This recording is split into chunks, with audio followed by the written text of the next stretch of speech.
இன்றைக்கி நம்ம வீட்டில் ஒரு முக்கியமான வேலை, அதனால் காலையிலேயே பொங்கலும் சாம்பாரும் வச்சாச்சு. லஞ்சுக்குமே இதே வச்சு தான் அட்ஜஸ்ட் பண்ண போகிறோம். அட்ஜஸ்ட்ன்னு சொல்கிறத விட என்ஜாய் பண்ணி சாப்பிட போகிறோன்னு சொல்லலாம். ஏன்னா எல்லாருக்குமே வீட்டில் ஃபேவரட். விநாயகர் சதுர்த்தி வந்தாச்சு. ஸோ பெயிண்டிங் வேலை ஸ்டார்ட் பண்ணியாச்சு. ஸோ இதுதான் அந்த முக்கியமான வேலை. நம்ம வீட்டில் ஃபர்ஸ்ட் டைம் வால்பேப்பர் அப்ளை பண்ணுறோம். ஆக்சென்ட் வாலில் இருக்கிற பெயிண்டிங்லாம் பார்த்திங்கன்னா என்னோடய கைவண்ணமாக தான் இருக்கும். ஸோ இந்த சீலிங்லேயே கொஞ்சம் போட்டு கொடுக்க சொன்னோம். அவங்க அங்கேயே அப்ளை பண்ணிட்டாங்க.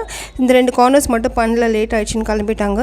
ஸோ நானே மெஷர் பண்ணி அங்கே அப்ளை பண்ணிடலான்னு பண்ணேன். அப்போ தான் ஒரு விஷயம் ஃபீல் ஆச்சு எனக்கு.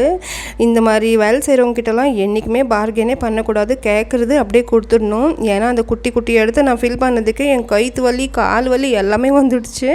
ஸோ நெக்ஸ்ட் டைம் இது மட்டும் கொஞ்சம் நம்ம ஃபாலோ பண்ணால் அவங்களுக்கும் கொஞ்சம் நல்லா இருக்கும்.